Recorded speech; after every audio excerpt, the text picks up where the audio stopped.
A'udzu billahi minasy syaithanir rajim. Bismillahirrahmanirrahim. Allahumma ihdinas siratal mustaqim. Allahumma faqihna fid din. Allahumma aftah alaina hikmataka wansur alaina min huzaini rahmatika ya arhamar rahimin. Rabbis rohli sadari wa yassirli amri wahlul uqdatam min lisani yafqahu qawli. Assalamualaikum warahmatullahi wabarakatuh.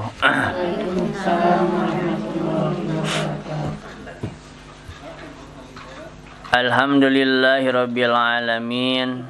Alhamdulillahilladzi arsala rasulahu bil huda wa dinil haqq liyudhhirahu 'ala dini kulli walau karihal musyrikun. Asyhadu an la ilaha illallah wahdahu la syarikalah wa asyhadu anna Muhammadan abduhu wa rasuluh allazi la nabiyya ba'dah. Allahumma shalli ala Muhammad wa ala ali Muhammad. Ya ayyuhallazina amanu taqullaha haqqa tuqatih wa la tamutunna illa wa antum muslimun. Amma ba'du. Qala Allah Ta'ala fil Qur'anil Karim. A'udzu billahi minasy syaithanir rajim. Bismillahirrahmanirrahim. Surah 41 Fussilat ayat 30. Allah berfirman, Innal ladzina qalu rabbuna Allahu tsumma istaqamu tatanazzalu alaihimul malaikatu alla takhafu wa la tahzanu wa abshiru bil jannati allati kuntum tu'adun. Shadaqallahu adzim. Alhamdulillah, kita panjatkan puji dan syukur kehadirat Allah Subhanahu wa Ta'ala yang telah mentakdirkan kita, memberikan nikmat kepada kita sampai hari ini. La tuhsuha, tidak bisa kita hitung nikmat Allah itu. Selayaknya, sepantasnya kita bersyukur kepada Allah Subhanahu wa Ta'ala. Salawat serta salam juga tak lupa kita limpah curahkan kepada junjungan kita, suri tauladan bagi kita, panutan bagi kita, Nabi Muhammad sallallahu alaihi wasallam, dan juga semoga terlimpah pada keluarganya, para sahabatnya, tabi'in, tabi'ut tabi'in, dan umatnya di mana saja berada, di antaranya kita semua. Para ulama mengatakan inna min thawabil hasanatil hasanah ba'daha wa inna min jazai sayyi'ati sayyi'ata ba'daha. Para ulama mengatakan inna min sawabi, sesungguhnya di antara balasan al-hasanati, kebaikan, al-hasanata ba'daha adalah kebaikan yang selanjutnya. Wa inna min jazai sayyi'ati sayyi'ah, dan juga Allah akan membalas suatu keburukan, sayyi'ata ba'daha, yaitu keburukan yang selanjutnya. Artinya selama bulan Ramadan kita dididik, diberi kesabaran, diberi kemampuan, diberi keinginan untuk beribadah. Itu akan terlihat tampak apakah kita berhasil dididik di bulan Ramadan, karena memang bulan Ramadan adalah bulan tarbiyah, bulan pendidikan. Kita didik untuk bersabar, memaksakan diri untuk tadarus, memaksakan diri untuk sholat tarawih. Apakah kita bisa mempertahankan di 11 bulan yang akan datang? Kalau kita 11 bulan yang akan datang bisa memaksimalkan ibadah seperti halnya ibadah kita di bulan Ramadan, nah maka inilah pendidikan kita di bulan Ramadan tentunya sangat berhasil. Tetapi bila 11 bulan setelah Ramadan ibadah kita, tadarus kita, sholat malam kita menjadi lemah kembali, maka selama dididik di bulan Ramadan 1 bulan penuh seakan tidak ada hasil dari segi pendidikan, Kalau dari segi pahala, insya Allah Allah tidak akan menyia-nyiakan semua amal ibadah manusia, baik yang kecil apalagi yang besar. Terutama di bulan Ramadan, Allah melipat gandakan segala macam kebaikan. Tapi dari segi pendidikan, apakah kita berhasil dididik 1 bulan di bulan Ramadan, kita aplikasikan di 11 bulan yang akan datang? Maka para ulama mengatakan sesungguhnya kebaikan itu dinilai adalah kebaikan yang selanjutnya, dan keburukan itu dinilai buruk apabila dia melakukan keburukan yang selanjutnya. Artinya ada tuntutan istiqomah bagi kita untuk tetap mempertahankan teguh pendirian, yaitu untuk melaksanakan berbagai macam ibadah kepada Allah Subhanahu wa taala. Yang pertama yang biasanya hilang dari kebiasaan bulan Syawal, kemudian Zulhijjah dan selanjutnya, yaitu kebersamaan kita di masjid. Biasanya sholat wajib kita nggak pernah luput dari masjid. Kemudian di bulan Syawal kadang-kadang seakan kita kembali seperti biasa, sholat sulit untuk melaksanakan berjamaah di masjid. Kemudian tadarus Al-Quran yang biasa kita manfaatkan setiap waktu yang ada, yang senggang, ini akan menjadi hilang kadang-kadang di bulan yang akan datang. Seakan-akan ibadah tadarus itu hanya maksimal di bulan Ramadan. Padahal bulan Syawal, bulan-bulan yang lain itu membaca Al-Quran sangat luar biasa. Kemudian yang ketiga, yang paling fenomenal adalah sholat malam. Kalau kita bulan Ramadan begitu antusias tarawih, tidak pernah ketinggalan, ngantuk pun ditahan. Tetapi setelah Syawal dan bulan-bulan yang akan datang, sholat malam yang disebut dengan tahajud, kita kadang-kadang tidak sanggup lagi untuk setiap malam. Ini berarti ada satu yang bersifat menghususkan. Padahal itu tidak boleh. Beribadah khusus di bulan tertentu atau di hari tertentu itu tidak boleh. Karena semua bulan, semua hari adalah baik di sisi Allah Subhanahu wa taala. Justru kita harus lebih memanfaatkan bulan-bulan yang akan datang setelah Ramadan ini. Kemudian yang keempat, ini juga yang sering saya rasakan tentang puasa itu sendiri, saum itu sendiri. Kalau 1 bulan kita kuat melaksanakan saum, tetapi kadang-kadang di bulan Syawal dan bulan-bulan yang akan datang kita lemah untuk melaksanakan saum sunnah. Nanti bulan Syawal ada yang disebut saum Syawal 6 hari, baik berturut-turut ataupun berselang hari, tidak jadi masalah. Ini diusahakan.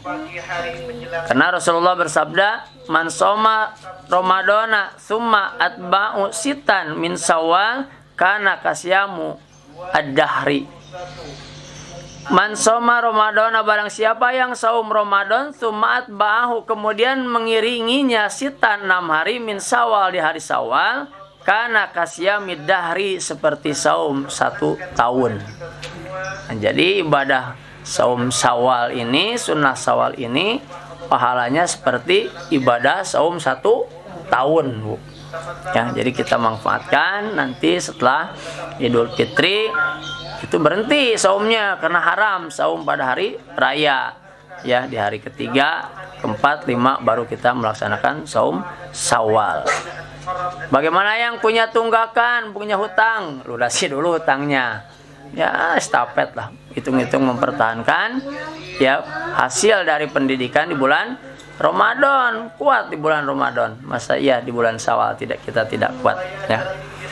Kemudian yang kelima itu adalah Al-Quran itu biasanya dilepas kembali, ditinggalkan kembali. Tapi insya Allah jemaah Rumah Tahfidz Ibnu Abbas akan tetap istiqomah membaca, mengkaji, mempelajari Al-Quran minimal seminggu sekali.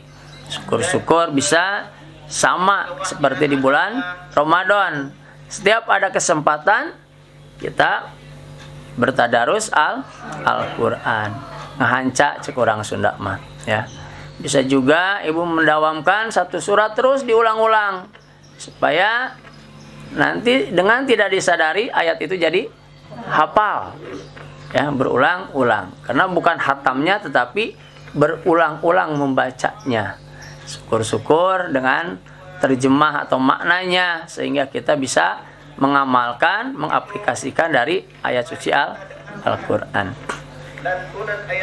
Yang keenam, yang biasanya terlepas itu adalah penjagaan diri kita daripada anggota badan kita, lisan kita, mata kita, pendengaran kita.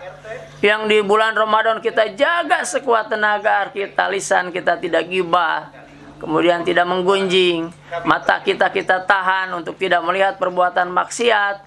Tetapi kadang-kadang di bulan atau 11 bulan yang akan datang, hal ini kurang terjaga.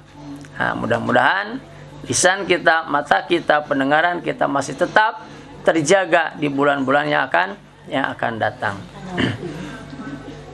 Nah, kemudian kita melihat di masyarakat umum di mana di bulan Ramadan maksiat begitu sedikit terlarang, ya, bahkan banyak tempat-tempat hiburan yang ditutup. Tapi 11 bulan setelah Ramadan berbuka kembali seperti biasa. Ya. Perbuatan maksiat, ya, tempat-tempat hiburan malam yang kurang berkenan tentunya di mata ya agama kita, agama Islam, karena di sana suka terjadi maksiat, tetapi di luar bulan Ramadan kembali dibuka. Ya. Padahal sama saja.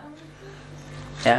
Kata ayat suci Al-Quran, Allah berfirman, Inna sam'a wal basara wal fu'ada kullu ulaika kana anhu mas'ula. Mau di bulan Ramadan, mau di bulan Syawal ataupun bulan-bulan yang akan datang, yang namanya sam'a pendengaran, basara penglihatan, fu'ada hati kita semua tetap akan dihisab oleh Allah Subhanahu wa taala ya. Mudah-mudahan saja bulan-bulan yang akan datang kita bisa mempertahankan amal ibadah kita yang hari ini kita begitu giat, begitu sungguh-sungguh, ya maka aplikasikanlah di 11 bulan yang akan datang. Allah Subhanahu wa taala berfirman dalam surah Fussilat, Innal ladzina qalu rabbunallah tsumastaqamu tatanazzalu alaihim malaikatu alla takhafu wa la tahzanu wa absirul bil jannati allati kuntum tu'adun. Innal ladzina qalu rabbunallah, sesungguhnya orang-orang yang mengatakan rabbunallah, Tuhan kami adalah Allah, dengan berbagai macam ibadahnya yang diperintahkan oleh Allah. Tsumastaqamu, kemudian istiqomah, tetap dalam keadaan itu, yang ibadah tetap ibadah, saumnya tetap saum, salatnya tetap salat. Allah Subhanahu wa taala berfirman, tatanazzalu alaihim, maka akan turun kepada mereka al malaikatu, malaikat, alla takhofu, mengatakan alla takhofu, menjamin tidak akan ada rasa takut, wala tahzanu, dan juga tidak akan bersedih hati, wa absiru bil jannah, dan malaikat memberi kabar gembira dengan surga allati kuntum tu'adun, yang dijanjikan oleh Allah Subhanahu wa taala kepada kalian, kepada kita semua. Maka istiqomah bulan Syawal dan bulan-bulan yang akan datang, tetap melaksanakan amalan ibadah di bulan Ramadan, itu menjadi kunci tenangnya hati kita terhadap nikmat Allah Subhanahu wa taala.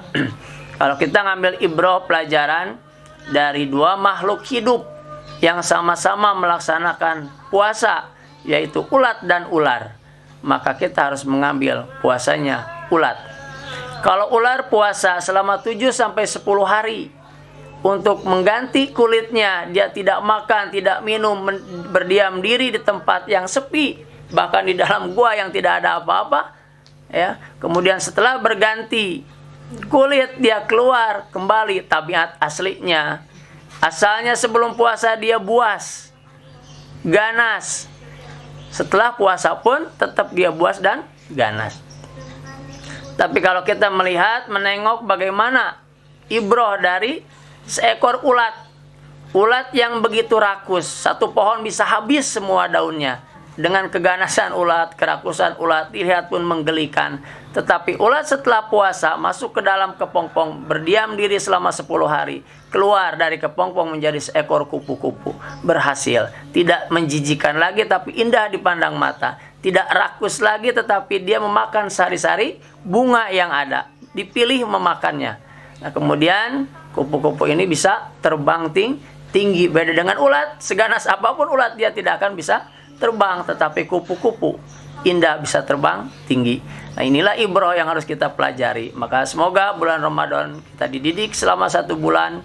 Mudah-mudahan kita bisa mengambil pelajaran sehingga 11 bulan yang akan datang kita menjadi orang yang bisa berubah karakter, berubah tabiat menjadi orang yang lebih baik. Itulah mungkin sebagai prolog dalam kesempatan ini. Mudah-mudahan Allah Subhanahu wa taala tetap memberikan kekuatan iman kepada kita. Maka kita berdoa, Rabbana la tuzigh qulubana ba'da idh hadaitana wa hab lana min ladunka rahmah innaka antal wahhab. Itu doa agar kita diberikan istiqomah, sering dibaca agar kita tetap berada dalam frekuensi iman yang terus meningkat sehingga kita menjadi seorang yang muttaqin atau orang yang bertakwa.